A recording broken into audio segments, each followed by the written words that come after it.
I'm posting this personal account as both a warning to all and to honour my friends. I want people to hear the truth about what happened, even if no one believes me. I live in a rural part of Eastern Europe. I won't tell you exactly where because I don't want anyone to find this place. Mostly the area I live in consists of small farming villages and vast open fields where shepherds and farmers tend to their flocks. The land is beautiful, in a quiet, understated way. It's peaceful and unchanging, and time seems to pass without hurry. It's a place an artist could use as inspiration, or a monk could come for prayer and meditation.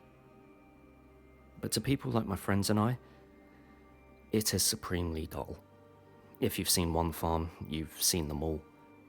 And I had no intention of drinking myself to death, unlike so many others here. Caitlin, Johan and I met on an online forum. After chatting for a bit, we realised we were all relatively close to each other and bonded over our shared experience with life in our part of the world. What started as casual conversations soon became something I looked forward to, and we quickly became good friends. Over the course of a year, we met in person several times. Johan lived in a city about 2 hours away from my town, and Caitlin lived in a smaller village in between us. I had a car, so it made sense that I would pick up Caitlin, and we'd go up together to spend the occasional weekend with Johan. Caitlin was a good person, better than Johan and I put together. She was the daughter of the town's priest, always scolding us for our not-so-righteous habits. Johan, on the other hand, was a life of the party. His world revolved around clubbing, drinking, smoking, and sleeping. But as for me, I was the most boring of all. My focus in recent months had shifted to working hard to contribute to my sister's college fund, leaving little room for much else. During our time in the city, we would sightsee the various museums and attractions the city offered. Johan even convinced Caitlin and I to join him in his escapades once. At least he had fun. But eventually, even Johan's big city became utterly boring to us. What had once been an exciting new opportunity to explore had become yet another routine of the same places and people. We needed something new, something that could give us the thrill and novelty that we were all craving. I'm still surprised that the idea came from Caitlin. Maybe Johan had rubbed off on her a bit. Urban exploration. Sneaking into abandoned buildings, forgotten places, and secret spots tucked away from the world. We had discussed it in our group chat over the week. Johan was on board immediately, unlike me. The thrill of exploring forgotten places was alluring to me too, but it seemed dangerous. On top of that, it felt like there was no reward for this danger. Still, we had nothing else to do, and my two friends promised we wouldn't go anywhere dangerous. Only nearby places, and we'd always let someone know before we went. Honestly, Caitlin being up for it is what convinced me. I guess I had her on a pedestal in my head, like she couldn't be wrong. I was under the impression we'd just be wandering into some old houses like a group of looters, and at first, I was right. We started off small, a dilapidated old 2-story house at the edge of my town. It wasn't big, only a single-story home that had been abandoned sometime during the mid-1900s. We found old photos of people who I'm assumed lived there. A tall man with a black beard and a woman with dark hair. They looked happy. Johan found a pocket watch in one of the drawers and put it in his bag. Caitlin scolded him for stealing, but he argued, "Well, it's not stealing if it doesn't belong to anyone. Besides, it'll do me more good than if we just left it to rust." Inwardly, I agreed with Caitlin, but not enough to press the issue. It was just an old watch after all. I think that first house only grew our need to quell boredom. Each trip was different from the last, and each had its own mystery and surprises to it. It was the perfect hobby for us. We stuck to easy stuff for a while, mostly abandoned old houses, but eventually we aimed a bit higher. At first, it was an old motel, then an apartment complex, and then an empty hospital. They were relatively easy to find. There are plenty of old Soviet structures that haven't been used or lived in for a long time. We would all search for new spots on forums and online during the week and decide where we wanted to go by the weekend. And that's how we found the train station. I was actually the one who found out about it through an old online friend of mine. It was a subway from the Soviet era that hadn't been used since the 80s. It may not have been the flashiest structure we've explored, but it was the most enticing. Long tunnels with dozens of rooms sprouting off of them like leaves from a vine. The possibilities were endless. I sent a message to our group chat, and the two of them were straight on board with me. The plan was, as usual, for me to pick up Caitlin on the way to Johan's. From there, it was about a 45-minute drive eastward. Leaving the city, the setting once again became the familiar farmland that Caitlin and I knew so well. It only spurred us forward more eagerly to escape our boredom. We were like giddy children on Christmas morning the whole way there. It was pretty easy to find, nothing else was nearby. I pulled off of the road and parked on a flat stretch of dirt. Opposite us was a cracked, neglected sidewalk leading to the entrance. A concrete welcome mat pointing us to the open maw of the subway system below. It was a pool of darkness, a thick wall of black separating the world from the things below. We had come prepared, like we always did. We brought flashlights, a first aid kit, water, and snacks. I was hesitant at first.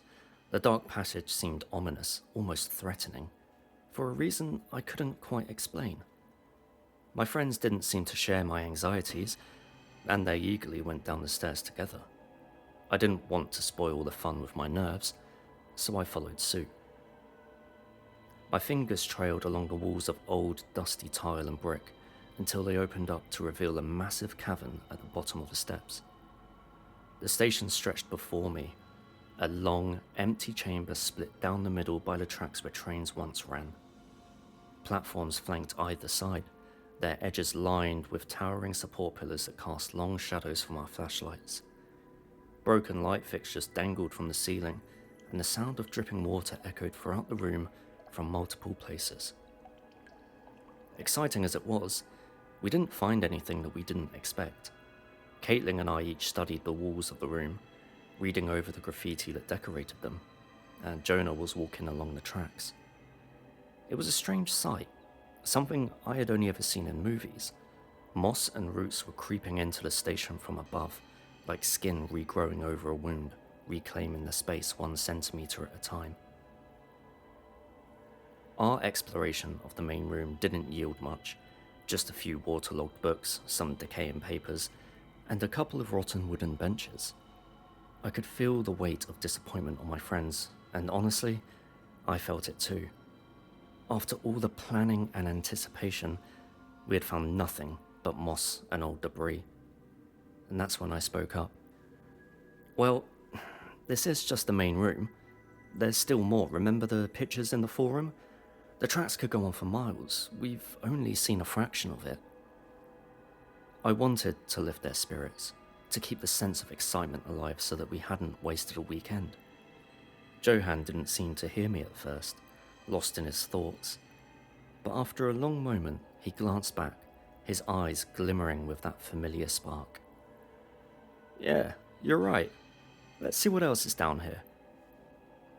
Caitlin just nodded, the faintest trace of a smile playing on her lips. She had been fiddling with her necklace, a nervous tic I had picked up on over the years. If there's more, I'll follow. Let's, just be careful. The mood shifted a bit, the excitement coming back in small doses, but it was clear we all wanted something more than what we had found. We weren't about to give up just yet. And so, we each jumped down onto the tracks following Johan. Lights pointed straight ahead. We wandered into the tunnel that led away from the main room. At first it was more of just the same, graffiti, dust and puddles of runoff water. We kept walking for a few minutes, and the walls started to change.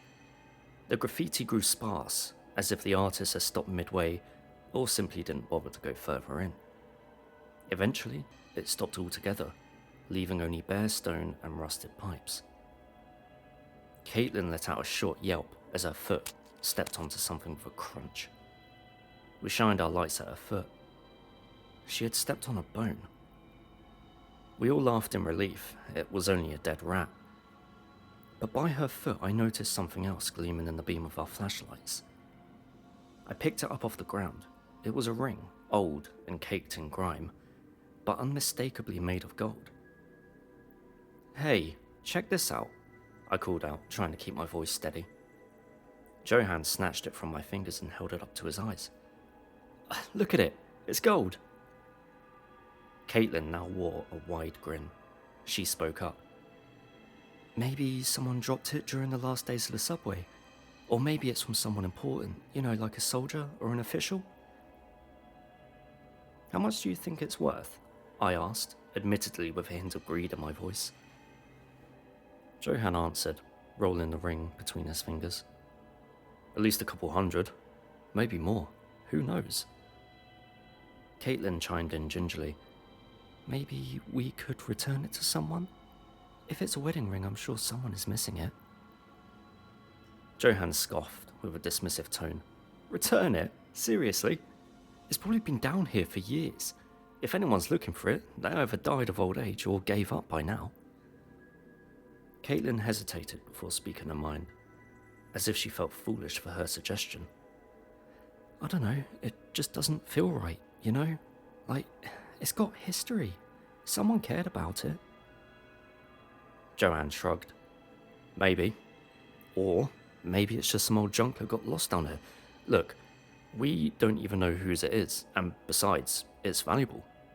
It's ours now, free treasure." With that, Johan slipped it into his pocket. I was just happy that the discovery had brought the feeling of giddiness back. I felt like a kid exploring an amusement park with my friends again. With refreshed vigor, we continued down the dark tunnel. As we went, we began to notice an increasing amount of remains. Nothing particularly concerning. They looked like rodent bones.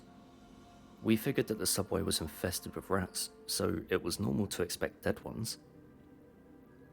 All three of us stopped in our tracks at the same time. An open door stood to our right. We had passed a few doorways branching off the tunnel in the walk up until now, some open like this one. I had assumed they were just maintenance rooms or something.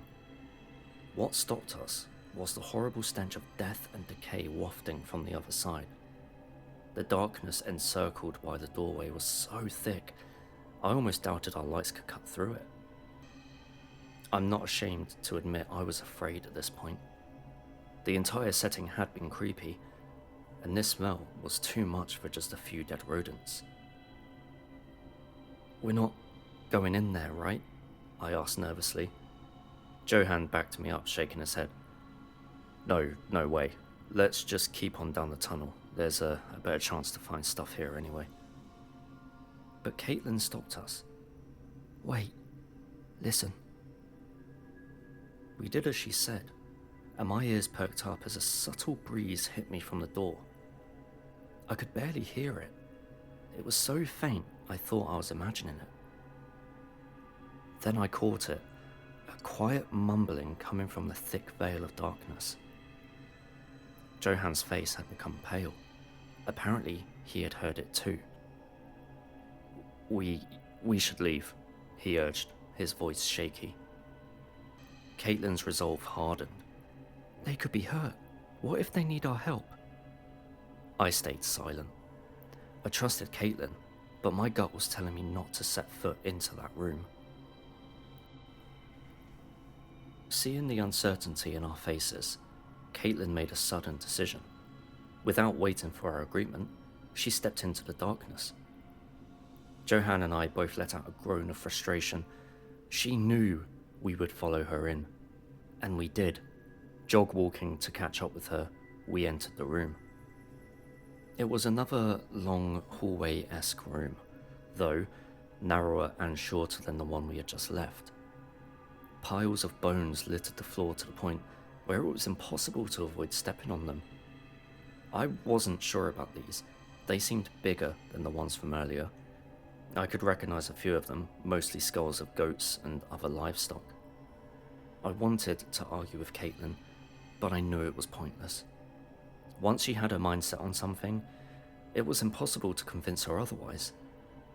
The voice had stopped by now, but I knew Caitlin would see this through regardless. Johan didn't share my temperament. With a hushed but desperate voice, he pleaded, "Come on, it was nothing, let's just turn around, okay?" His words fell silent, and we came to a halt. The light from mine and Caitlin's flashlights had fallen on a strange structure in the center of the room. It was a rectangular box about waist height. It looked to be crudely made out of stone and wood. The top of the box was a mesh of what looked like bars that was made from piping. And sitting on the edge of the four corners on the top stood a small, sharp protrusion, almost like a horn. And on the floor in front of the structure was a large metal bowl. It was stained reddish brown. Lastly, a simple, rusty knife rested on the frame of the structure. Standing this deep in the room, the stench had grown worse. I could identify the smell of rotten ash mixed together with a stale metallic scent. The bones near the box were charred and black. We approached the structure together, curiosity briefly triumphing over our anxiety. I could see through the metallic grate of the top. A layer of ash and dust covered the bottom, resting underneath what appeared to be fresh firewood. Reddish-brown stains adorned the inside of the horns, as well as the base and top of the structure. Its walls were lined with crude carvings that I didn't recognize, ancient-looking patterns and symbols. I saw Caitlin's eyes widen when she studied them. Before I could inquire, Johan gagged. "Oh shit!" His light was pointing ahead, past the structure to the wall behind it. There, slumped against the wall, was a corpse. It looked ancient, its skin thin and dry, pulled tight against the bones, like it had been lying here for centuries. The face, though faded, still held traces of features of a man. But one thing stood out to me in particular. There was a mark on its arm that didn't seem as decayed as the rest of it. In fact, it looked like a fresh carving or a tattoo. I don't really know how to describe the marking to you, other than it looked like a symbol from an old language I didn't recognize. I stammered, What the hell is that?" Johan ignored my question. "We need to get out of here and call the cops." Caitlin was staring at the markings on the corpse's arm. I could see the cogs in her head turning, like she was recognizing them but couldn't quite place from where. I pressed her. "Kat, what is that?" I'm not sure. It looks familiar. I've seen it before somewhere." We were silent for a moment, letting her think. I knew Johan was making sense in wanting to leave, but a part of me wanted to stay. Wasn't this hobby all about exploring and excitement to begin with? Why should we turn tail at the greatest mystery we've found so far? I wanted to know more. Our silence was interrupted by a sound, a steady pattern of quiet wheezes. That's when I noticed it. We had been so transfixed on the marking on its forearm that we hadn't paid attention to the whole corpse. Its chest was rising and falling in a fixed pattern. It was breathing. Johan swore under his breath and stumbled back, nearly tripping over the uneven floor. My stomach twisted into a knot. "Holy shit," I whispered. "It's alive." Caitlin took a step closer. No, that's not possible." But even as she said it, her voice wavered. The breathing was shallow, barely noticeable, but now that I had seen it, I couldn't unsee it. The corpse, if it even was a corpse, wasn't as lifeless as we thought. Johan shook his head furiously. I don't care what it is. We're leaving now." He grabbed both our arms and began to drag us out when we were interrupted. It spoke. A dry, rasping whisper filled the room, like wind scraping against stone. It was the same incoherent mumbling we had heard before. Caitlin leaned closer, her ears straining to make out the words. It was just barely loud enough for me to hear. The blood cries out. The ground remembers.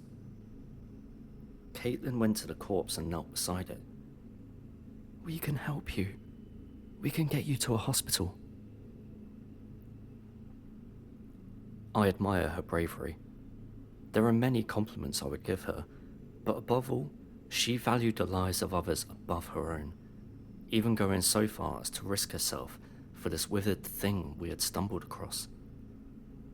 The corpse didn't really seem to notice her at all.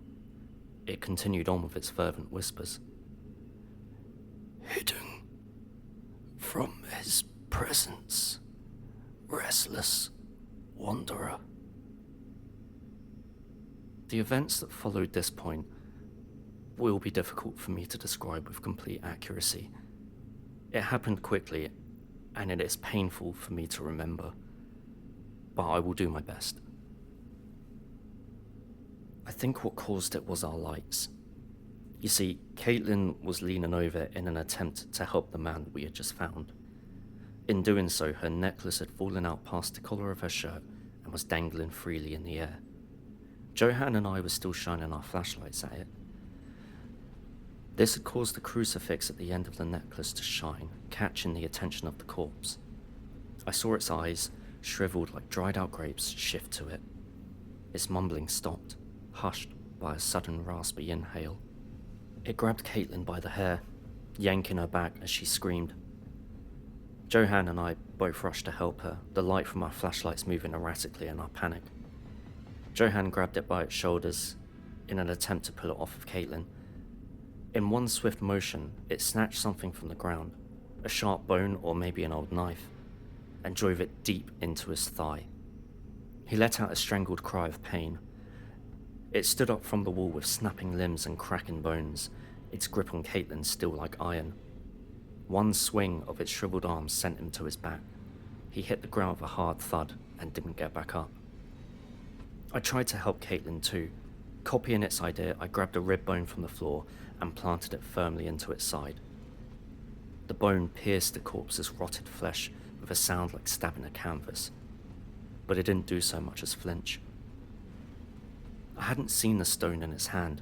It must have grabbed it before standing. It raised its hand and brought the rock onto my skull with the force of a hammer. My vision went white for several moments. When I regained it, the world was horizontal. I was on my side on the floor facing the rectangular structure. I willed my limbs to move, but my body wouldn't cooperate.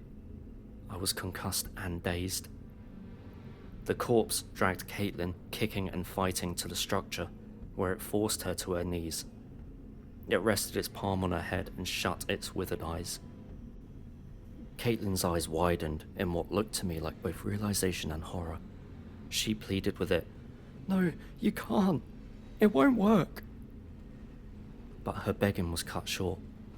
The corpse picked up the knife from the top of the structure and slit Caitlin's throat. Before I had recovered enough to even stand, it leaned her head over the bowl on the floor, collecting her blood. I wanted to scream, to cry, to beg for all this to just be a nightmare, but I knew it wasn't. I had led my friends into a living hell. Still struggling to push the fog out of my head, I forced myself to my feet. The corpse paid me no mind. It had already set fire to the wood within the structure. I didn't, and still do not understand its actions. It took the bowl of Caitlin's blood and sprinkled it onto the four horns of the box with its leathery fingers. It proceeded to set the body of my friend on top of the box, cremating her. I stumbled to Johan, who was still on the floor. I heard him groan and pulled at his arm. We need to go. We need to run. Now. Get up. I succeeded in pulling him up, and I wrapped his arm over my shoulder to support him. I glanced back before I left. It was kneeling in front of the fire, its arms open to the ceiling above with its face pointing up. It's like it was waiting for something to happen, like it was praying for something, I'm not sure. When nothing did happen, it began to shake. It let out a bitter shriek and curled into a ball before the flames. An inhuman wail of agony and despair echoed throughout the entire subway system. Still on its knees, it snapped its spine around to face us. Then it let out another noise, this time one of pure, unmistakable rage. I practically dragged Johan out of the room. He had recovered enough by now to at least somewhat assist me in our escape. We made it out of the offshoot room and slammed the door behind us. I jammed my flashlight in the handle in an attempt to barricade the monster inside. Still, I knew that would only buy us a little bit of time. We stumbled down the long tunnel from where we had come for only a few seconds before I heard pounding on the door. It sped us up, fueling us with adrenaline and fear. After we had gone maybe 70 meters down the tunnel, I heard a loud bang from behind us. I knew what it was, and so did Johan. As we limped on, I could hear uneven footsteps behind us. It was close. We made it to the main station. I could see the staircase, our doorway to safety. But we still needed to throw ourselves over that high ledge onto the platform, and the footsteps were so close now. I pulled myself up and got to my feet, reaching down to pull the injured Johan up. He grabbed my hand and I pulled. Johan was a big man, and I'm not that strong. Not to mention the concussion in Johan's stabbed leg. Saying these things now, they feel like excuses. The corpse emerged from the dark tunnel, dragging itself in a crooked sprint towards us. It had picked up another stone, larger than the one it used on me. I pulled with all my strength, but I couldn't save him. It tackled Johan to the floor, pinning him down by the waist. It lifted the stone with both hands above its head and brought it down onto Johan's face with force. It beat my friend to death with a stone, and I knew I couldn't stop it. In my cowardice, I fled. I ran up the stairs and into the light of day. I didn't stop until I was in my car. I peeled onto the road and pressed the pedal to the floor.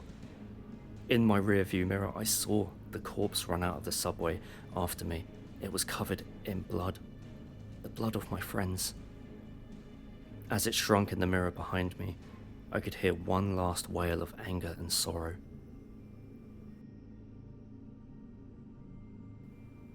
I didn't stop until I reached home, about 3 hours away. I locked my doors, shut my curtains, and hid in my room. I felt as if it would find me, like I'd hear that awful mumbling again, like it would break down my door like it had done in the tunnel. But it never did. 3 days went by and nothing happened. I called the police and reported what had happened. They searched the subway but found nothing. I'm not honestly surprised. That place is a labyrinth. If something didn't want to be found down there, it likely wouldn't be. In the end, my statements were discredited. I was questioned for the disappearance of Johan and Caitlin, but there was nothing that could incriminate me. They concluded that the two of them had simply gone missing during one of our urban explorations. But I know the truth. They didn't get lost or go missing. They were murdered by a dead man. And I had failed both of my friends and led them to their deaths. For my own sanity, I need to tell someone, even if no one believes me. I don't know what that thing is. There are stories around here. Dracula, werewolves, demons. And maybe it was something like that, I don't know. But I stabbed it deep enough to kill any man, and it didn't even notice. Whatever it is, please don't look for it. It's not worth it. I wish I could undo the choices we made, but I can't. Don't make the same mistake we did. Don't let curiosity take you down this path. It leads only to sorrow and loss. Do what I should have done. Just be happy with what you have.